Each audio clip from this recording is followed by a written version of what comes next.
might be getting an Ayer cut for Suicide Squad. This user M. Meccano said, complete the gift and release the Ayer cut, please, please, please. And AT&T said, one thing at a time.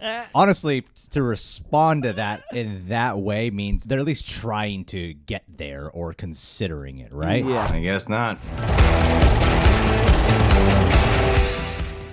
How's it going, Reject Nation? Greg and John here. We got some SnyderVerse information to discuss some important stuff. But before that, just gonna make this super quick. A lot of people, I'm sure, already like, where's the rest of your Zack Snyder's Justice League movie reactions? Where's the rest of the parts that are being worked on? Okay, there's been a lot of blocking issues, and then even the ones that were able to go up, I mean, those aren't monetized. Well, they are. They're shared revenue.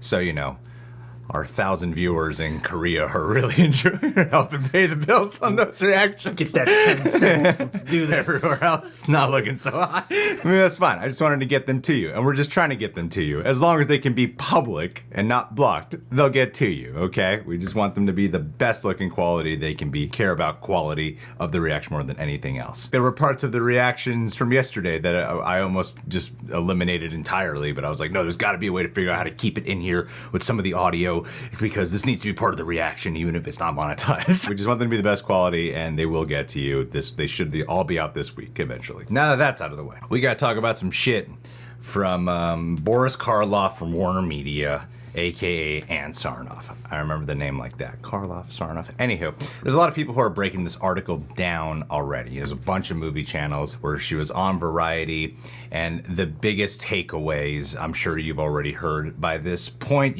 We'll link the article in the description box if you want to read it in detail. I don't want to focus specifically on breaking down word for word what she's talking about. Here have been the main takeaways just to get them out of the way. One is they have no interest in continuing the SnyderVerse. That's essentially what's being said. They flat out shut down they're gonna do the Ayer cut. Flat out, just nope. That out of anything that was crystal clear, that was the most clear one that they're not going to be doing it. Third, the biggest debate that I'm seeing happen, especially for those that weren't for the Snyder Cut, that really have an issue with the fan base of the Snyder Cut, they really focused heavily on the part in the article that was about the toxic side of fandom. And there's a lot of people, I see it all over social media, the ones who aren't for it are like, this is exactly why. This is 100% why you guys are not getting the continuation of your Snyderverse because of toxic fans, which is the dumbest argument in the world. Every fandom, I'm not saying it's okay. We've been on YouTube for years. You know how many people have told me to kill myself? You know how many how many death threats I get? Like I know what it's like, and this is from every fandom I've gotten it from. All right, every side of fandom is rough. To try to use this as your argument, maybe it plays a factor. I can't say 100% it does or doesn't, but as long as they're making their money, you know, whatever. It was just an odd timing for it to come out. It did feel like Snyder Cut is having all this great success, this massive success. And then, like, a few days later, they're like, you just gotta bury the hatchet. No, don't get any more excited. Gotta put this all down. No. Yeah. It was kind of sudden. This conversation, like, a few weeks later might have made more sense. Exactly. But the weekend after, I just want to throw my hat in the ring in the most clear-cut way and say that I think it'd be absolutely foolish to not continue the Snyderverse in any way. Like, maybe you won't get your Justice League 2, maybe you won't get your Justice League 3, but there are definitely stories to tap into that can continue on its own way with Zack Snyder maybe shepherding or guiding or producing, you know, something along those lines. Here's the difference between the Zack Snyder films and the other movies in the DCEU, which I like majority of them. You know, I'm not gonna act like I don't. I like majority of them, and a couple of them I really love. The difference is you need a passionate fan base. That's the whole thing that drives. Like, yes, Aquaman might have made $1 billion. It did, but I don't feel the fan base for Aquaman is anywhere near as passionate as what's been from Man of Steel to Zack Snyder's Justice League. I mean, think about it. Zack Snyder's Justice League, that fan base was so strong and so passionate for such a long time.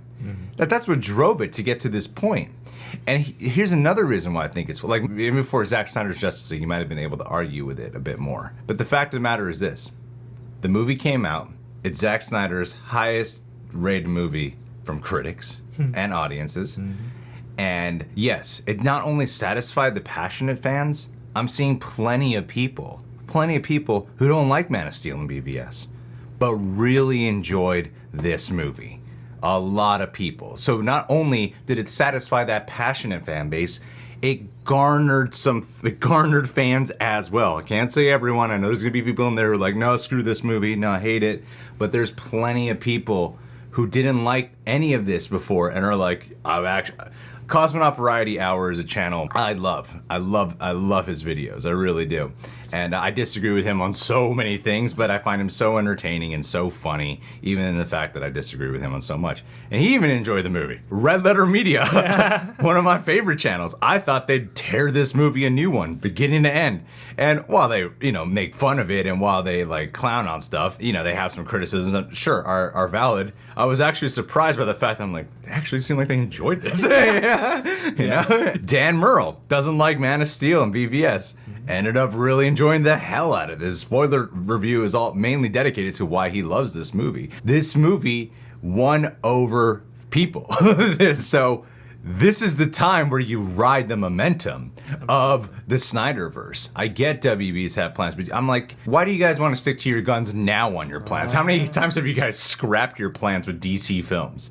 You scrapped them so many freaking times. Why, rework them? Because clearly this is where the momentum is. This is where the passion is.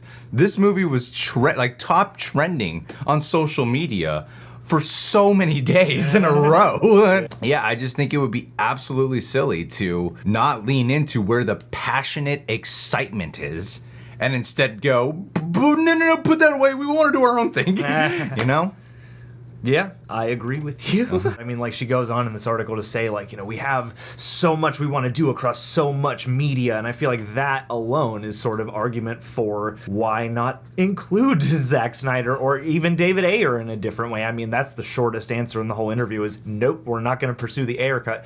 But yeah, with certain stories, even now in the current umbrella of DC, you've got Joker, which is not attached to any one continuity, so I feel like that alone leaves you open to, pursuing something with Zack Snyder, who clearly, the fans were there to the point that they, a big studio completely turned their ship on something and walked something back, and that doesn't happen out of nowhere. And so I get how they might not want to carry that around moving forward, but at the same time, it seems like he's certainly, Zack Snyder, bringing them some goodwill right now and some attention and some subscriptions and whatnot. So yeah, I get it if they want to have one unified universe going forward or something, but at the same time, this thing is still very much alive, and so for them to go to all this effort and then opening weekend be like, no more, is a little peculiar. I think something that strikes me as odd, why I wanted to play that bit at the beginning with the Ayer cut, is because for whoever the social media is, and maybe it's just a completely different person who was managing it at the time, for them to say one thing at a time generated a lot of excitement for the possibilities of what's to come. Clearly, Zack Snyder's Justice League was the first thing that generated actual excitement for HBO Max. So I think some shit went down. People at AT&T and Warner Brothers with Walter Hamada and all that, I don't know what happened. This is all speculation. It just, when you look at the narrative and things that have been presented, it's hinky. It's a little bit odd to be like, a year ago, this was the thing to embrace. Yeah. A year ago, this was the coolest thing in the world. Even the talk of the Ayer cut with having that tease back then was like, oh my God, they might do it. And then to just completely, a few days after the movie's released, to start shutting shit down. Just no, it's done. Leave us alone. We're not doing Restore the Snyderverse. No Ayer cut. No. That's how this article reads, essentially, is no. And I just think that would be a terrible idea. You want to follow the momentum, and I think from a business standpoint, it doesn't make any sense to me. Follow the momentum, follow the passion. That's how you keep people tuning in. Just let it be some multiverse thing. Well, and that's also how, you pull in the people who are faithful to that into your other newer stuff that's not that, is by embracing their taste as well and their voice as well, because it's clearly very loud, And even if you have to push an Ayer cut back beyond your Suicide Squad stuff this year, I get that. But it just seems like you're actively shutting off a side of your fan base. They are. I mean, look, Is there a toxic side to the Snyder Cut fan base? Yes, there is. It's like that and some people might say it's the worst. Some people might say Star Wars is the worst. At the end of the day, I don't think it's everyone. I don't think it's the majority. Like, it's ridiculous to me for some people to be thinking that it's all because of this toxic side of fandom. Like, come on. Kathleen Kennedy would have quit that Star Wars shit ages ago if that, like, Well, Jesus Christ. there's also a whole lot of celebration. They say they want to be about celebration in this article, and I'm like, there's a whole lot of that too with this. And especially as the movie has come out, there's been a whole lot of joy and a whole lot of people coming around who hated it before who were pleasantly surprised. Yeah. So, guys, I'd say keep faith. They might change their mind. I think it's a terrible idea to can it. Terrible idea. All right. Well, subscribe. Click that notification bell. What do you think about what's presented in this article? Hit that like button. And last but not least, Justin has recently joined our Patreon page. Brand new patron here. Thanks for being here, buddy. my man. It's good to meet you. Here's what I wanted to say to you, Justin. Your name means Classic. just, fair, or righteous. Righteous. With a name like that, now's your chance to pull off all the biggest con artist things you can do. Now's the biggest chance to test how many lies and cheats and scams you can get away with. Because no one would suspect you with a name like Justin. Yeah. I've let so many Justins dick me over in my life just because their name means just, fair, or righteous. So how could they be trying to swindle you when it's in their name? Exactly. The new Justin Bieber album is literally called Justice. Justin Bieber is also the most just, He's the fair, most righteous just, fair, person. righteous guy. I mean, he's a role model. So you, oh wait, it says you're, are you from Carolina? I guess so. I take it all back. Well, Doesn't matter which Carolina you're from. You can't trust those folks. Nope. They're all awful people. They alienated one little I haven't met you or said hi to you yet. I just saw you pledge and I'm going out of town, so I had to shout you out. Thanks for being here, dude. Appreciate Much your love. support. I'll talk to you hopefully sometime in the next few weeks. Thank you, dude.